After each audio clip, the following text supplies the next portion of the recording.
প্রিয় অষ্টম শ্রেণীর শিক্ষার্থীরা, শুভেচ্ছা নিও। আজকে আমি তোমাদের বিজ্ঞান বিষয়ের নতুন বই থেকে নবম অধ্যায় এর ৯৭ পৃষ্ঠা থেকে সংক্ষিপ্ত উত্তর প্রশ্নের সমাধান করে দেব। প্রথমে তোমাদের বলবো, যারা আমার চ্যানেলটি সাবস্ক্রাইব করো নাই তারা আমার চ্যানেলটি সাবস্ক্রাইব করবে এবং আমার সাথে থাকবে। তাহলে চলো আমরা ক্লাস শুরু করি। বিজ্ঞান নবম অধ্যায় ৯৭ পৃষ্ঠায় সংক্ষিপ্ত উত্তর প্রশ্ন। লক্ষ্য করো, এখানে ৫টি প্রশ্ন দেওয়া আছে। ১. বাসাবাড়িতে কোন ধরনের তড়িৎ প্রবাহ ব্যবহৃত হয়, ব্যাখ্যা করো। ২. VI লেখচিত্রটি মূল নিম্ন বিন্দুগামী। আমি আবার বলছি, VI লেখচিত্রটি মূল বিন্দুগামী ও সরলরেখা হয় কেন, ব্যাখ্যা করো। ৩. পরিবাহীর রোধ বৃদ্ধি করা হলে বিদ্যুৎ প্রবাহের মান কমে যায় কেন, ব্যাখ্যা করো। ৪. কোনো পরিবাহীর রোধ ১ ওহম বলতে কি বোঝায়, ব্যাখ্যা করো। এবং সর্বশেষ ৫.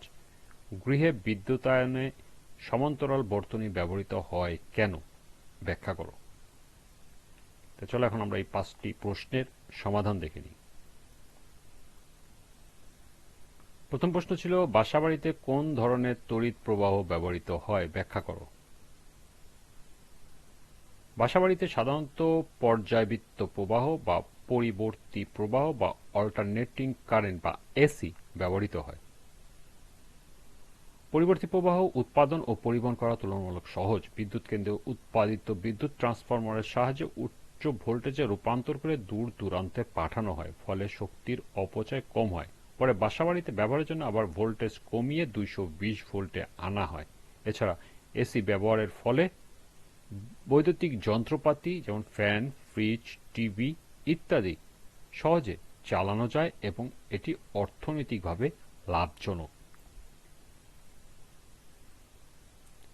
দ্বিতীয় প্রশ্ন ছিল, ভিআই লেখচিত্রটি মূল বিন্দুগামী ও সরলরেখা হয় কেন, ব্যাখ্যা করো। ভিআই লেখচিত্র মূল বিন্দুগামী ও সরলরেখা হয় কারণ এটি ওহমের সূত্র অনুসরণ করে। ওহমের সূত্র অনুসারে তাপমাত্রা স্থির থাকলে কোনো পরিবাহীর মধ্য দিয়ে প্রবাহিত বিদ্যুৎ তড়িৎ প্রবাহ আই ওই পরিবাহীর দুই প্রান্তের বিভব পার্থক্য অর্থাৎ ভি এর সমানুপাতিক, অর্থাৎ ভি সমানুপাতিক আই।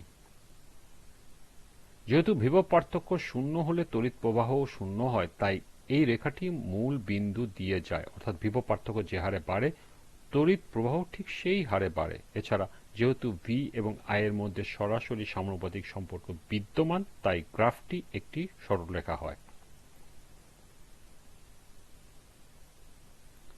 ৩ নম্বর প্রশ্ন ছিল, পরিবাহীর রোধ বৃদ্ধি করা হলে বিদ্যুৎ প্রবাহের মান কমে যায় কেন, ব্যাখ্যা করো।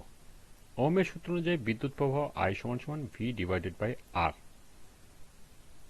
রোধ হলো ইলেকট্রন প্রবাহের পথে বাধা। যখন কোনো পরিবাহীর রোধ বৃদ্ধি করা হয় তখন ইলেকট্রনগুলো চলাচল আরও বাধাগ্রস্ত হয়, ফলে একই ভোল্টেজ প্রয়োগ করলেও কম সংখ্যক ইলেকট্রন প্রবাহিত হতে পারে। অর্থাৎ রোধ যত বেশি হবে তত বেশি বাধা সৃষ্টি হবে এবং কারেন্ট তত কম হবে।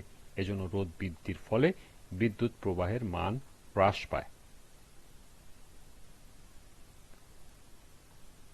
চতুর্থ প্রশ্ন ছিল, কোনো পরিবাহীর রোধ ১ ওহম বলতে কি বোঝায়, ব্যাখ্যা করো। কোনো পরিবাহীর দুই প্রান্তের বিভব পার্থক্য যদি ১ ভোল্ট বা 1 ভি হয় এবং এর ফলে যদি ওই পরিবাহীর মধ্য দিয়ে ১ অ্যাম্পিয়ার বা 1 A বিদ্যুৎ প্রবাহিত হয়, তবে ওই পরিবাহীর রোধকে ১ ওহম বলে। ওহমের সূত্র অনুযায়ী আই সমান ভি ডিভাইডেড বাই আর। আমরা যদি এখান থেকে আরটাকে আলাদা করি তাহলে ৮ সমান ভি ডিভাইডেড বাই আই, অর্থাৎ ১/১ সমান ১ ওহম। এটা রোধের একটি মৌলিক একক। এর মাধ্যমে বোঝা যায় পরিবাহীর বিদ্যুৎ প্রবাহে কতটা বাধা প্রদান করছে। রোধ যত বেশি হবে বিদ্যুৎ প্রবাহ তত কম হবে। সর্বশেষ প্রশ্ন ছিল, গৃহে বিদ্যুতায়নে সমান্তরাল বর্তনী ব্যবহার করা হয় কেন, ব্যাখ্যা করো। বাসাবাড়িতে বৈদ্যুতিক সংযোগে সমান্তরাল বর্তনী ব্যবহার করা হয় কারণ এটি সবচেয়ে নিরাপদ এবং কার্যকর পদ্ধতি। সমান্তরাল সংযোগে প্রতিটি যন্ত্র একই বিভব পার্থক্য ২২০ ভোল্ট পায়, ফলে সব যন্ত্র ঠিকভাবে কাজ করে। প্রতিটি যন্ত্র আলাদা সুইচ দ্বারা নিয়ন্ত্রিত হয়, ফলে একটি বন্ধ করলে অন্যটির উপর কোনো প্রভাব পড়ে না। একটি যন্ত্র নষ্ট বা ফিউজ হয়ে গেলেও পুরো সার্কিট বন্ধ হয়ে যায় না। অতিরিক্ত রোধ বা শর্ট সার্কিটের ঝুঁকি কম থাকে এবং প্রয়োজন অনুযায়ী ফিউজ বা সার্কিট ব্রেকার ব্যবহার করা যায়। দৈনন্দিন জীবনে একাধিক যন্ত্র একসাথে ব্যবহার করা সহজ হয়। এই ছিল 5টি সংক্ষিপ্ত উত্তর প্রশ্নের সমাধান। আজকের ক্লাসটি এ পর্যন্তই।